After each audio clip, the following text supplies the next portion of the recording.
everybody, how's it going? This is Eden Maybon of lightcycleastrology.com, and today we are going to take a look at the astrology of the first month of the year, January 2023. And I'm just going to share with you some of the big major transits that are going on during the month. Also, before we get into it, please like, share, and subscribe on the video. It really helps the algorithm to grow. My goal for the new year is to grow this channel to something that will offer a lot of content and provide a lot of astrology space to the community writ large out there. So please go ahead and leave comments in the comment section below. That really helps the algorithm, and I really appreciate that. All right, so before we get into the astrology, let's go ahead and pull up the calendar so we can get a sense of just some of the transits that are happening, and you guys should be able to see the calendar right there. All right, so I always find it really useful to begin the looking at the month of astrology with the new moon, because the moon really plays a very foundational role in the unfolding of a particular month, especially as it relates to the sun being in a particular sign, which is being defined by the lunar cycles of the month anyway. So I've got the calendar here. So we're beginning the astrology for January actually in December here, the 23rd, 2022, where we have the new moon that came through in the sign of Capricorn. And this was also co-present with a stellium of other planets. So we had a lot of Capricorn energy right before the holiday here. This is also, by the way, if you haven't seen my last video, this is also coinciding with that huge winter ice and snowstorm that came through the country. That being said, okay, so now we move to the 29th. We have the Aries first quarter moon. And we also have, as the first quarter moon is forming, we have Mercury stationing to turn retrograde. And Mercury stations to turn retrograde on the 29th. And by the 1st, even though I don't have it on the calendar, this is when Mercury begins moving backwards, actually. By January the 2nd, 2022, now we're into the new year. And we have Venus entering the sign of Aquarius and also making an immediate degree-based sextile to Jupiter. So that's a really key moment in the month that's kicking off the new year. We also have by the 5th, the sun will trine Uranus. And then we're going to have on the 7th, the full moon. And we're also having at that same time the cazimi of Mercury. So cazimi is passing through the heart of the sun at the exact moment that the moon becomes full. And right after that, we have Mercury moving out of the cazimi, now going retrograde, and then also making that trine to Uranus that the sun previously made just before a few days earlier. So this full moon is really a big full moon because we have this sun trine to Uranus. Then we have the cazimi of Mercury on the full moon, and then shortly after we have the Mercury then regressing to a degree that also can make that trine back to Uranus. So we have a lot of Uranian themes tied in with the full moon. We have the Mercury cazimi, which is almost Uranian in itself because it has to do a lot of times with the revelatory moment of the retrograde cycle as it pertains to matters of thought or redressing whatever you're going through at the moment. Okay, now by January the 9th, we're going to have Venus making a trine to Mars. So that's a really positive aspect for the month. And by the 14th of January, the Libra last quarter moon comes through. And we also have Mars stationing to turn direct. So we've been in this Mars retrograde cycle now for quite a long time with Mars in Gemini. We've had a huge Mars in Gemini go. And now we're actually, as the last quarter moon comes through in January here on the 14th, we're going to see Mars change course and start to head forward again through Gemini. So that's a big turn or change of fortune right there. Okay, now we also have on the 18th, we have the balsamic Sagittarius moon, which is also the moment that Mercury stations to turn direct. So we have a whole Mercury retrograde cycle that plays out just within the month of January over the course of 3 weeks or so. By January the 20th, we have the Sun and Saturn co-presence, where the Sun enters the sign of Aquarius. And we also have Venus now, who has been traveling through the sign of Aquarius, begins to move into range with Saturn and heading towards a conjunction in that sign.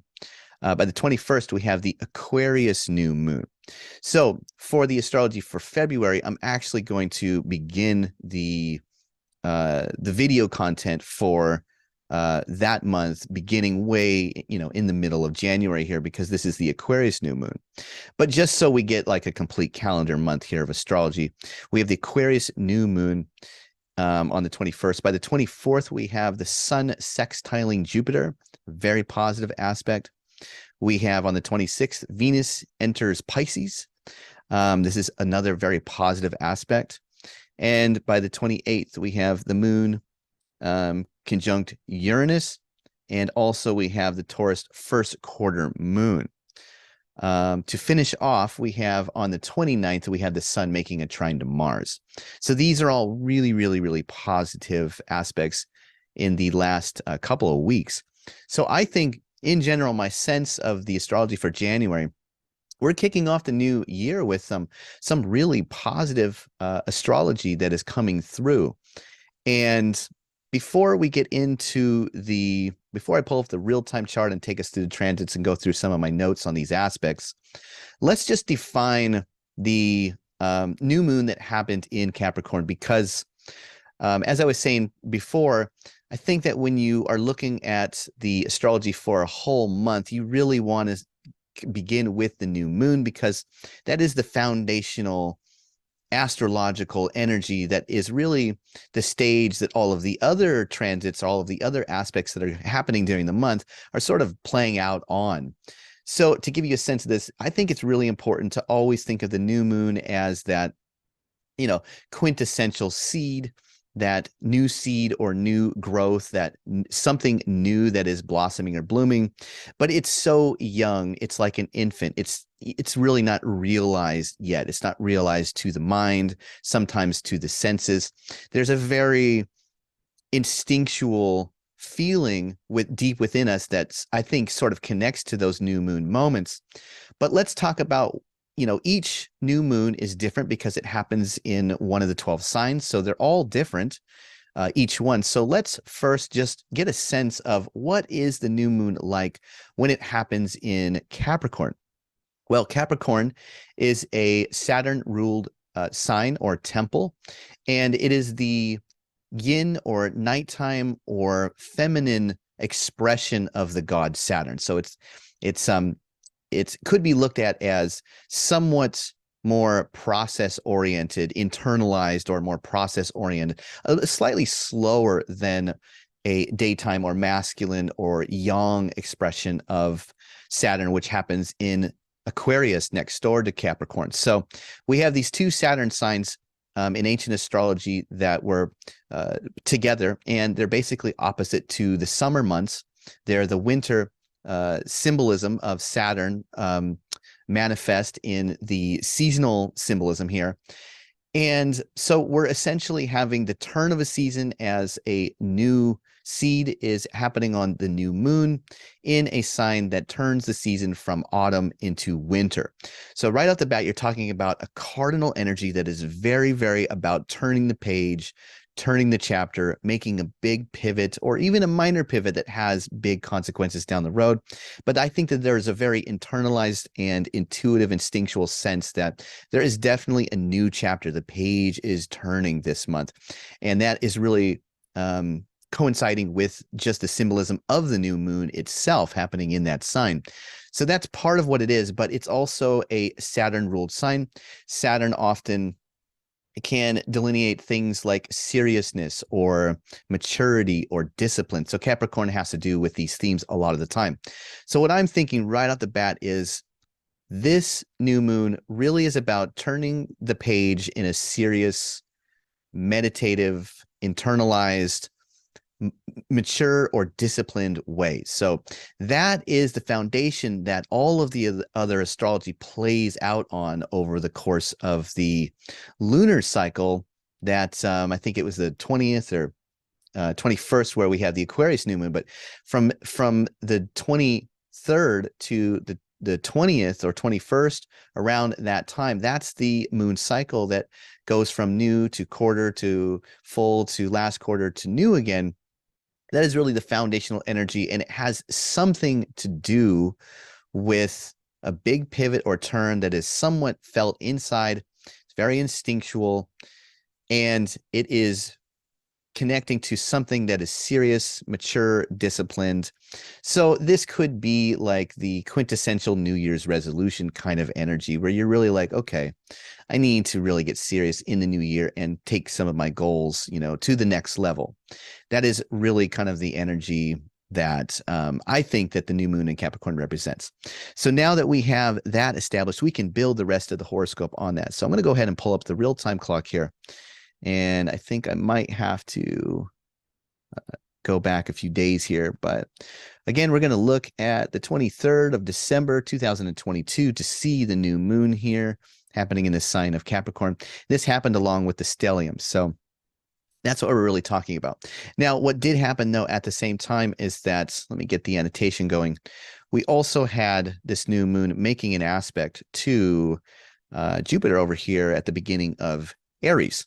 So that was a square aspect. So there was, if you've seen my video that I recently made about the astrology in the news, it was the deep freeze video. That is, I'm kind of explaining that a little bit, but we have some good things that happened over the holiday.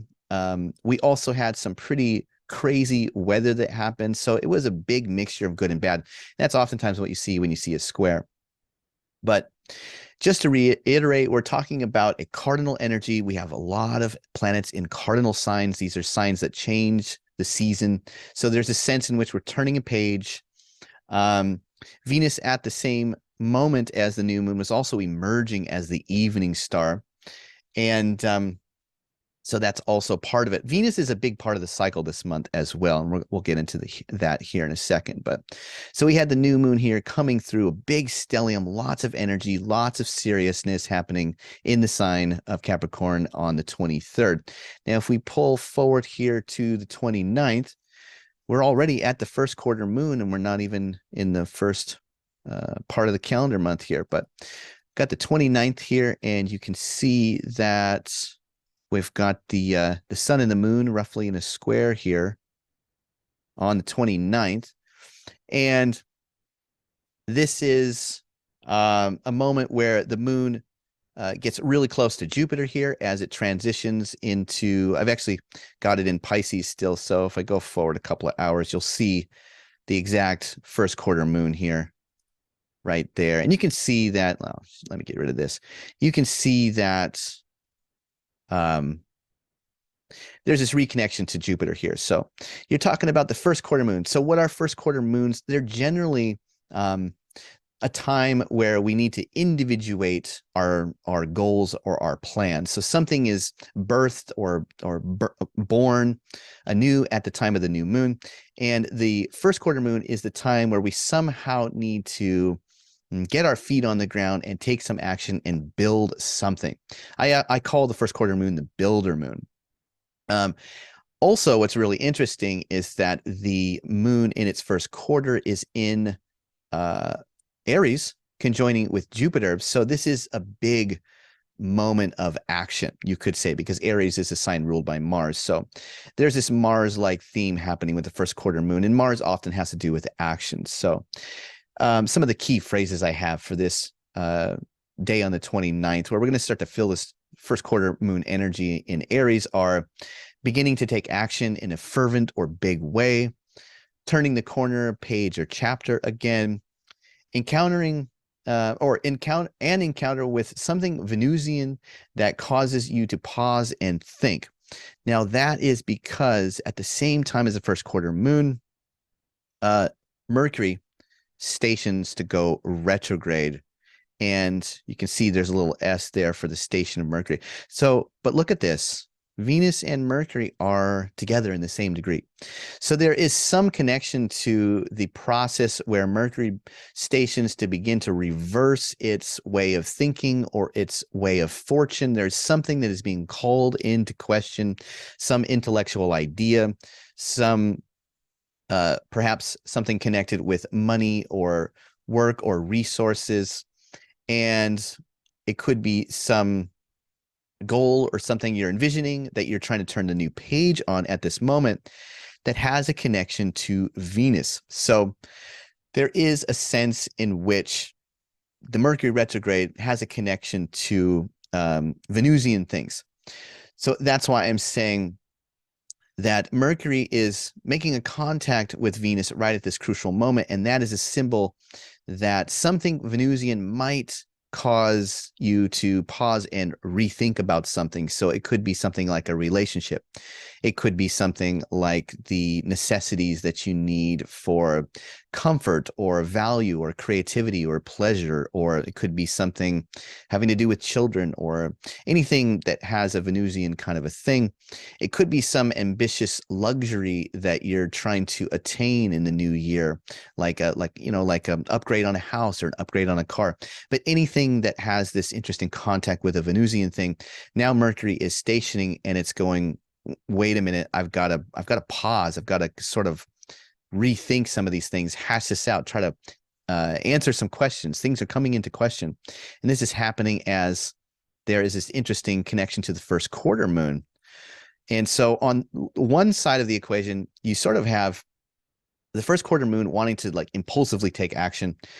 But on the other hand, you have the mental faculties of Mercury saying, oh, hold on, I'm not sure exactly how to think about this. So I get the sense that there may be a little bit of tripping over your own feet where you're not sure how to do something, but you really want to do it.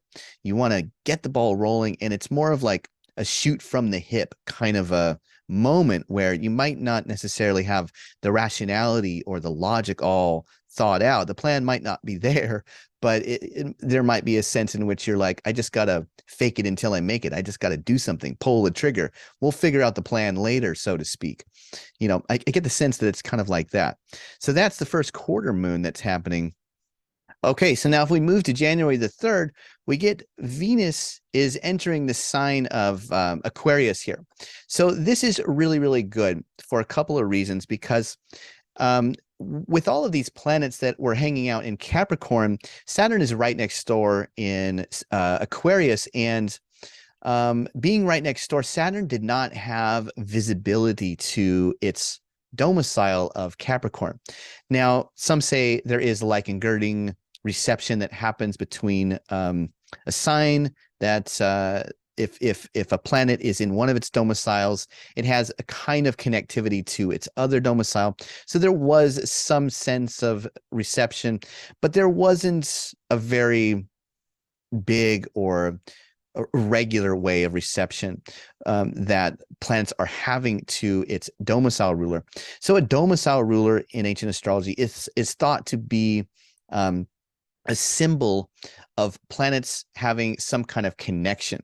And it's when you're a host of a temple in the ancient world, you were the one that also took care of any guests that came to the temple, provided for them what those guests might want or need while they're visiting your temple. So if you're hanging out in a temple where the host isn't there, that becomes problematic. So as Venus moves into Aquarius, she has co-presence with her temple host now.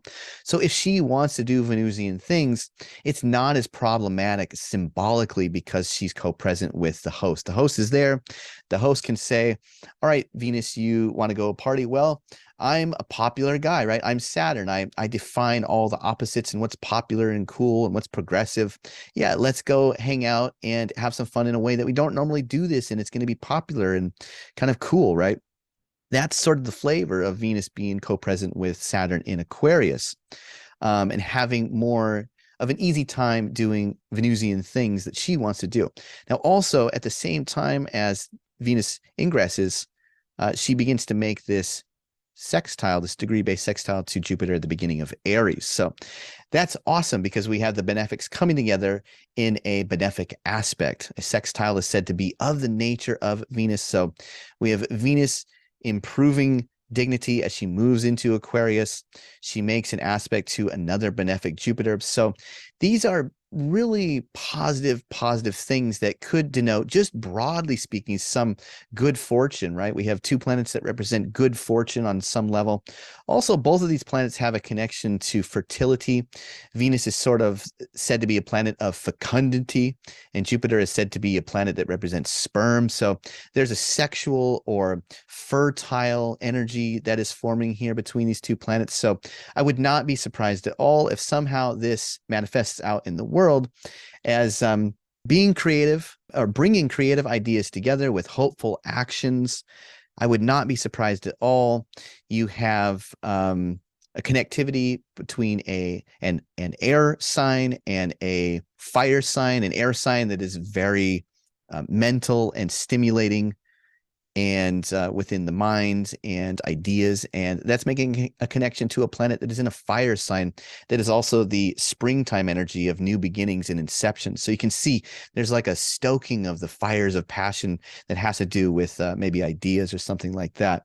I could see, let's see, big socializing, networks, or romance, a heightened socializing ability or coolness factor. Now, I have known people with Venus in Aquarius, even co-present with Saturn. My wife has this natally. And I think that people with Venus in Aquarius, especially co-present with Saturn, they are the sort of hallmark or measuring stick of coolness, right? Venus is in a very cool, level-headed Satyrian sign, and Saturn is a planet that often has to do with populism. What is popular? What is not popular? Saturn defines the trends, and when you have Venus as a planet that has to do with style, you could see a real energy that is sort of like what is cool, what is stylish, and what is not cool or stylish. So in some way, you could see something like, well, Venus saying, yeah, I'm going to be the cool kid by dressing in the latest fashion.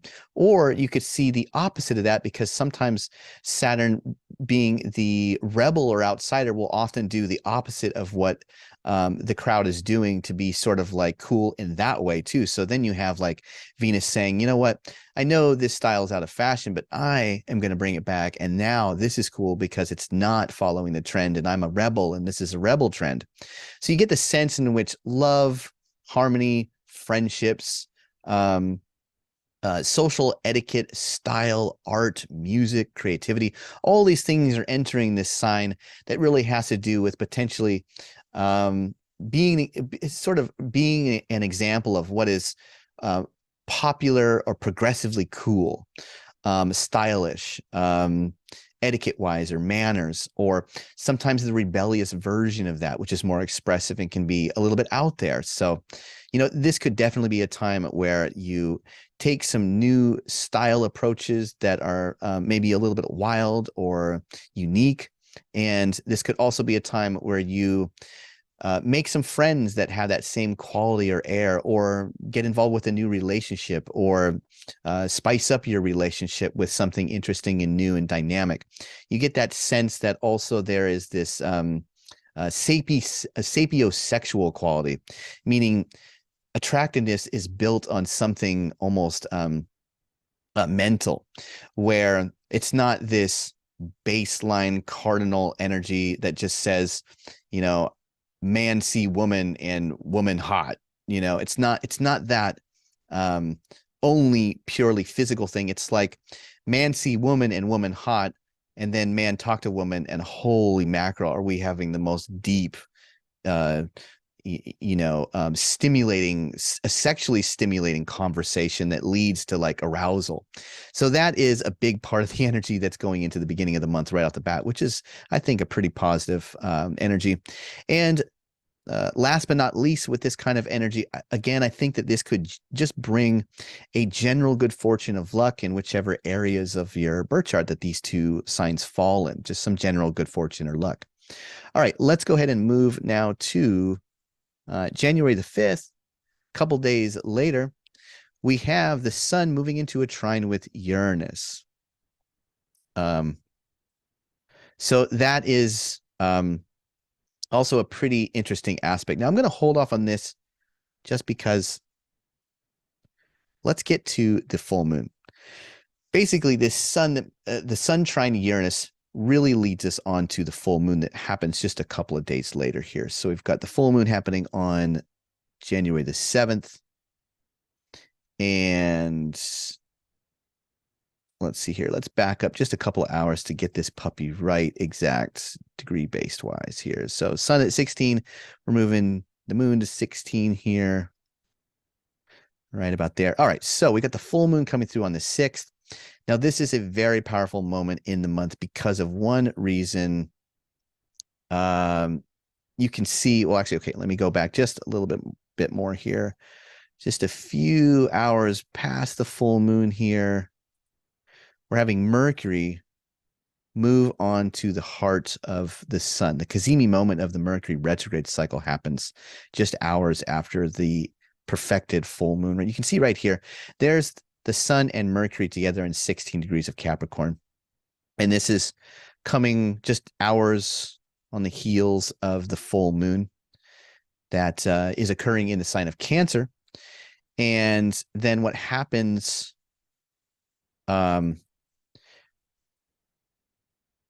the 8th, just another day after the full moon, then we start to see that Mercury has also made this trine over to Uranus. So there's a series of events that happens that really sets up this full moon. First, the sun goes through a trine with Uranus. Then there's a full moon in Cancer at the same time that Mercury moves on to the heart of the sun, opposite to the full moon, going into that cazimi moment. And then Mercury retrogrades back and makes that trine over to Uranus himself. So what is this all pointing to? Well, this is just a big moment of, I guess you could say in the simplest form of representation by this whole events. Astrologically, I think that this is a big moment that says, aha, or I see, I understand. I have a moment where something was initially stirring. There was an image stirring in my soul that gave me some clarity. Mercury cazimi moment is all about that revelatory insight moment where you suddenly understand what the whole Mercury retrograde cycle is supposed to be about as it personally pertains to your life, how you see it, kind of the questions unfolding at the beginning of the retrograde. And then as Mercury moves on to the heart of the sun, that's when it's like, oh, I get it now. I get what the idea is that I'm supposed to sort of hash out and maybe implement as Mercury moves on from there and stations to turn direct and go forward with some new ideas. So that is the moment, you're having this full moon moment with a lot of aha kind of energy. Now, but there are some specifics to this. So one thing that is specific is that the full moon is happening in the sign of Cancer. And that is where the moon is in her domicile. So the moon is very empowered to be extremely herself. So the moon likes to be nurturing, likes to bring family and loved ones together, likes to be inclusive and include things, likes to be warm and the caretaking, right? Likes to be feminine and soft and emotional. So all of these things are completely there in the full moon, but they're juxtaposition to the sun over here in rough and tumble Capricorn that is out there in the world just trying to get some power, trying to get some control or maturity, trying to climb the stairs out of the basement and reach some pretty, pretty serious goals in life out there in the world. That is the quintessential thing that is in juxtaposition on this full moon. So remember, the moon cycle begins with the new moon in Capricorn, and so that expresses the whole cycle. So there's something that is seated in Capricorn that says, well, I need to take something serious with my life. I need to turn the page and really get my life to the next level in a particular way.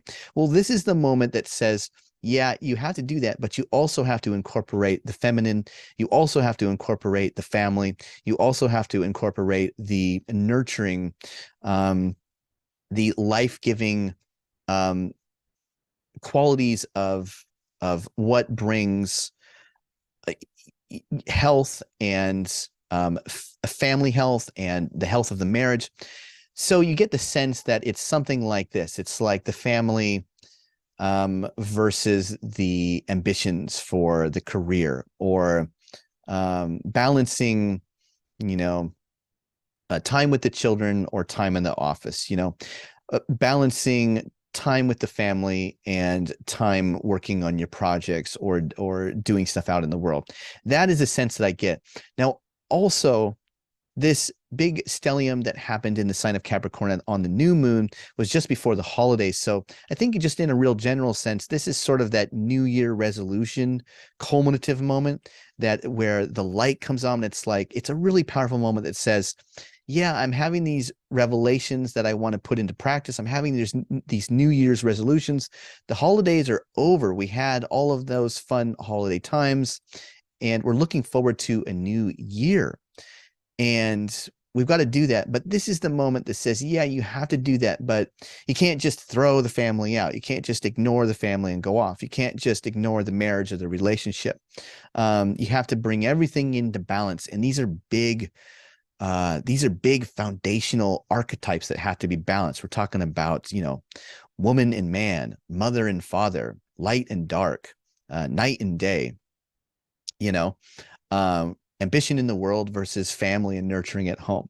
So this is the sense that I get from the full moon, where there's a big revelatory moment.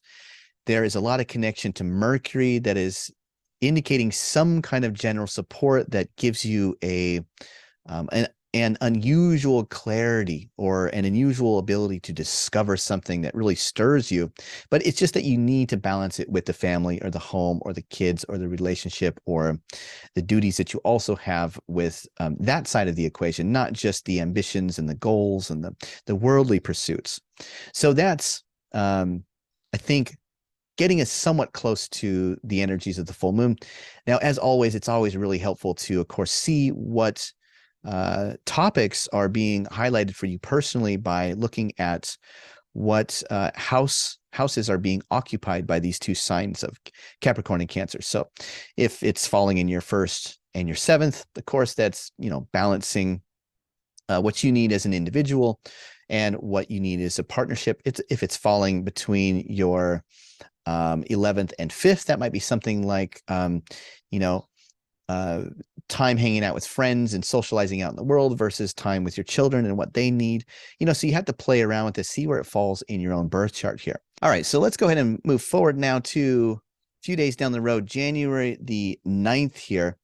We're having Venus make a trine to Mars.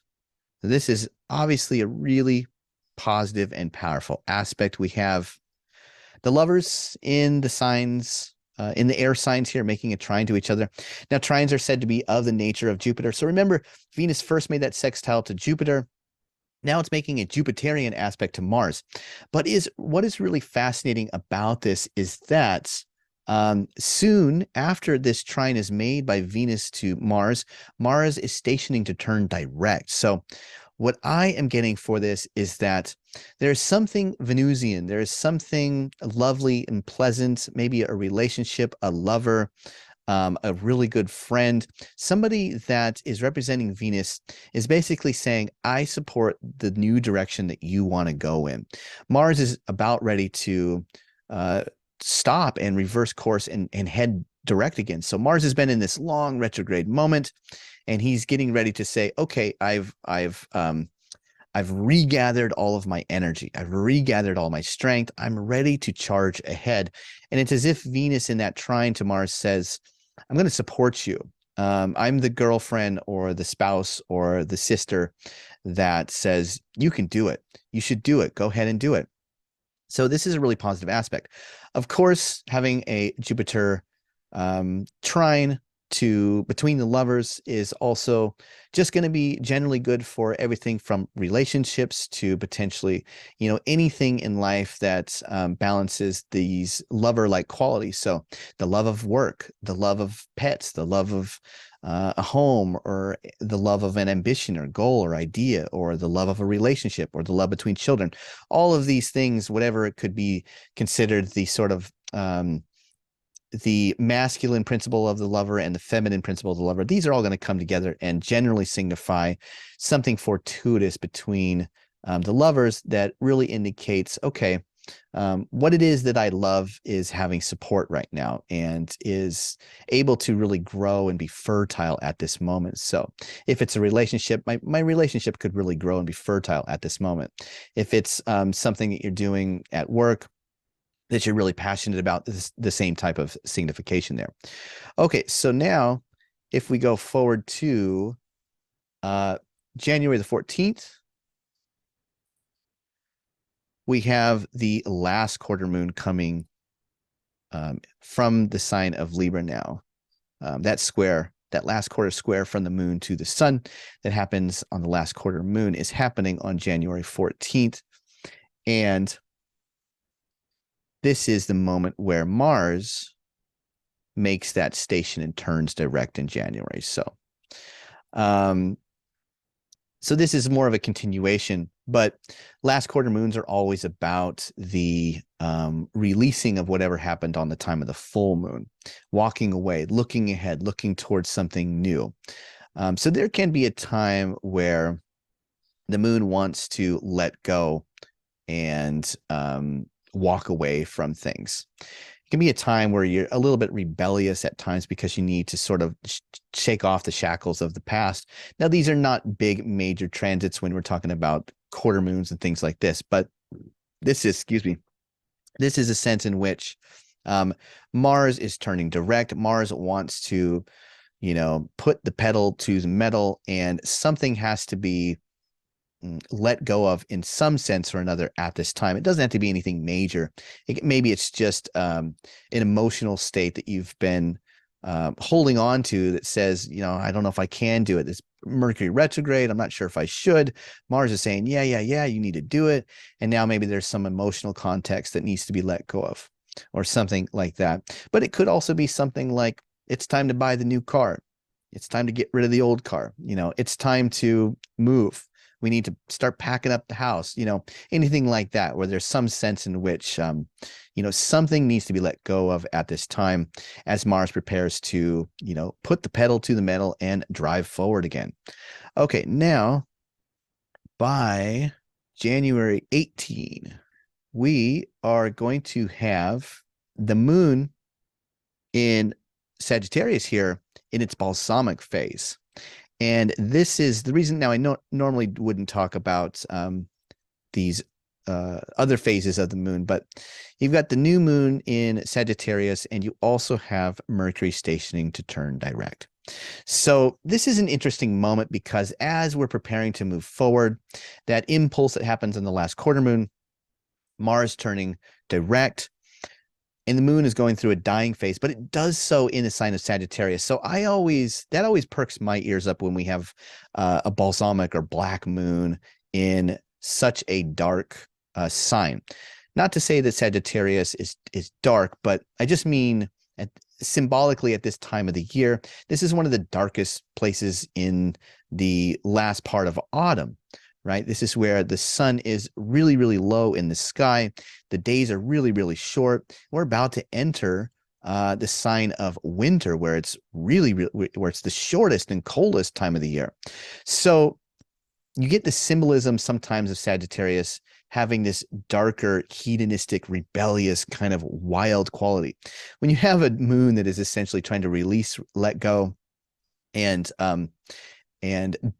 bring something to an end, tie up loose endings to begin something new, that impulse that does that on the balsamic moon, if it's going through that phase in Sagittarius, there might be a cautionary warning that could be helpful, because there could be some hedonistic tendencies to be like, you know what, I don't care. I'm just going to do what I got to do. I got to let go of what I let go of. And there could be a real impulsive or rash action that is taken because, the moon can do that sometimes in Sagittarius. Mercury is also stationing to turn direct. So you get the sense that you have the ideas, you're ready to implement the ideas. And you might feel, okay, in order for me to put these ideas into action, I really need to do this or get rid of that or cut ties here or tie this up. And it's like consequences be damned on one level. You might run into that. A potential for impulsiveness or recklessness, a why did I do that kind of a day that sparks a redirection of thought, and integrating back into the mixed practical rationality. So this is a powerful moment because it's dark moons can be sometimes very intense like that, especially in dark signs like Sagittarius or Libra or Scorpio in these darker parts of the zodiac here. All right, so let's go forward now to January the 20th. We have the sun moving into Aquarius. This is also a really good thing. Now, you'll notice that, just as an aside, as the sun makes its way into the sign of Aquarius, it has to go by Pluto here. So you have this intensity. This sort of goes back to the theme I was talking about earlier with the balsamic moon in Sagittarius. But so there's an intense moment, and then the sun pops into Aquarius, becoming co-present with Venus and Saturn. Now, just like Venus gained reception to the host lord, the sun will also gain reception to the host lord. So solar things will be improved by this moment. And look, it's just coming on the heels of, or it's just preceding, I should say, the new moon that is happening a few days later in the sign of Aquarius. So January 21st, we got the new moon in Aquarius. Now we're beginning a new cycle, a new seed that has to do with Aquarian themes. So I'm going to get into that more in February's video, but suffice it to say that a new moon in Aquarius is going to have a more stabilized, externalized expression of Saturn. So now Saturn will say, hey, I've got these ideas. It's not so internalized like it was in Capricorn. I've got them. Let's talk about them. Let's share them. Let's test them out, you know, at parties with Venus here. And that's where you're getting some of this more extroverted energy that is Saturnine still, like it was in Capricorn, but now is more, it's more out there. It's more communicative. So a new cycle begins, having a more stable mental or sophisticated discernment. Now, normally Aquarius, you know, has a pretty mental sophistication on its own, but when you have Venus co-present with this Aquarian energy, now you're calling into the conversation things that are, you can't just be so shocking. You have to really consider what is graceful, what is friendly, what is harmonious. So sometimes Aquarian energy can be very shocking, and it can be like, you know, you just going out and just ripping somebody a new one in a very cool and collective intellectual manner and not realizing that you've just devastated them. But, you know, Aquarian energy can kind of do that sometimes because it's kind of rebellious and out of the box. And Saturn likes to define divisions between things. So, but with Venus co-present here, this really softens the Aquarius type of month that is coming up. So that's really interesting. We have Venus saying, hey, you can't just rip somebody a new one intellectually, even coming from a place of, you know, even if you're trying to do it from a place that is with good intentions, you don't even have any ill will or whatever. You're just pointing out something that seems very obvious and progressive, but you want to be helpful or whatever, but it just, the shock value alone could devastate somebody. Now Venus is in the mix saying, you know what? You also have to consider how to do it in a friendly way. You also have to consider how to do it in a fair, harmonious, or, you know, graceful way, which is sometimes missing for Aquarian types of planets. So I think that this is really kind of a, it's like a buffer for some of that more sometimes shocking energy that Aquarius has.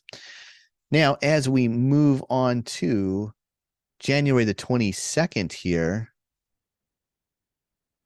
just a day later, we've got Venus, who has been marching for a week or so now, finally makes a conjunction with Saturn here. So this is a new seed between Saturn and Venus. So this is a moment where there is potentially some new commitments that are in relationships that are stabilized and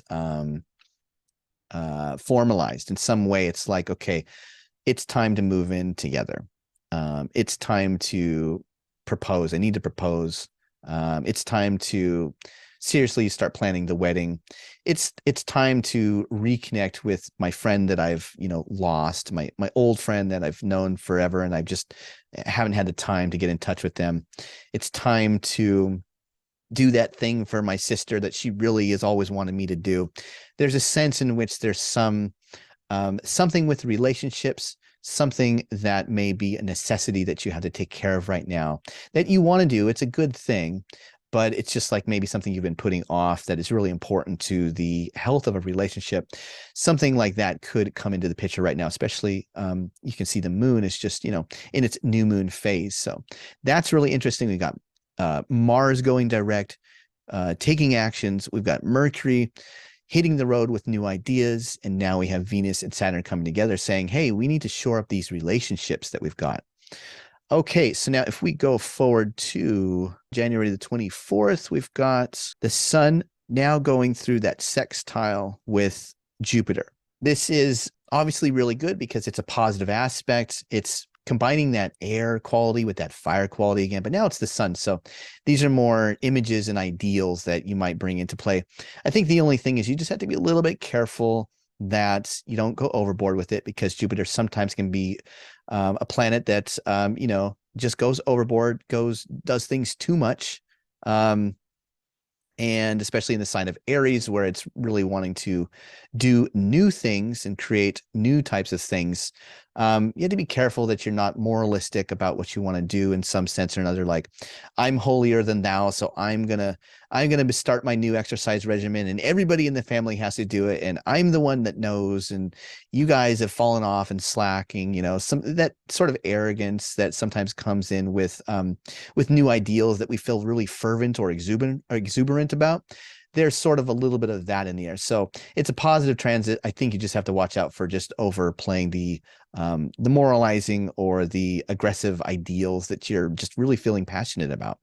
By the 26th, a couple days later, we have Venus entering the sign of Pisces. So this is going to be awesome.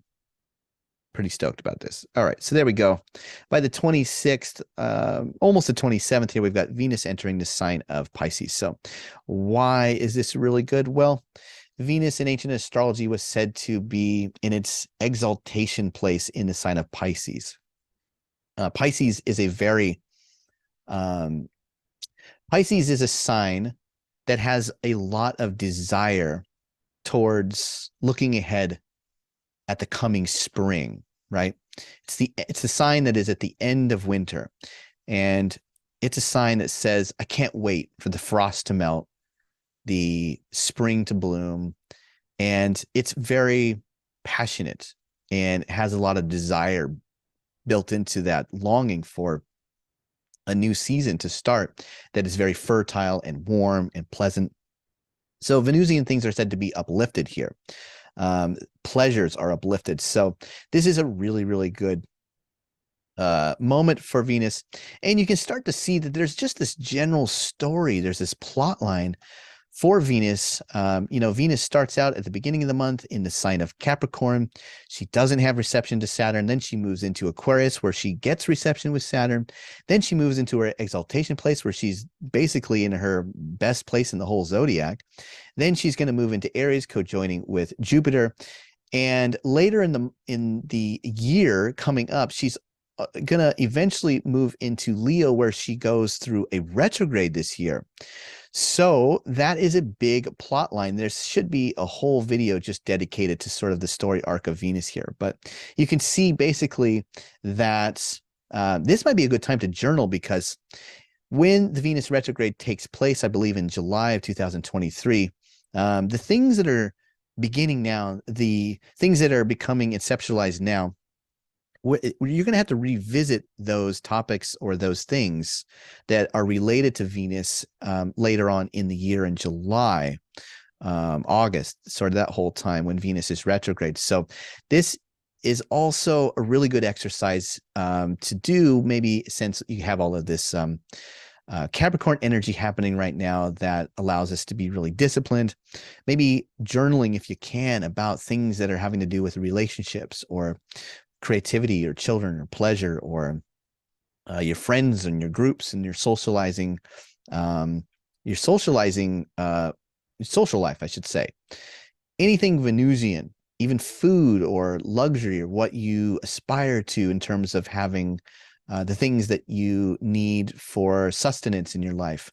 All of these Venusian things are really going to go through quite a it's a big theme for 2023. It's one of the biggest themes in general.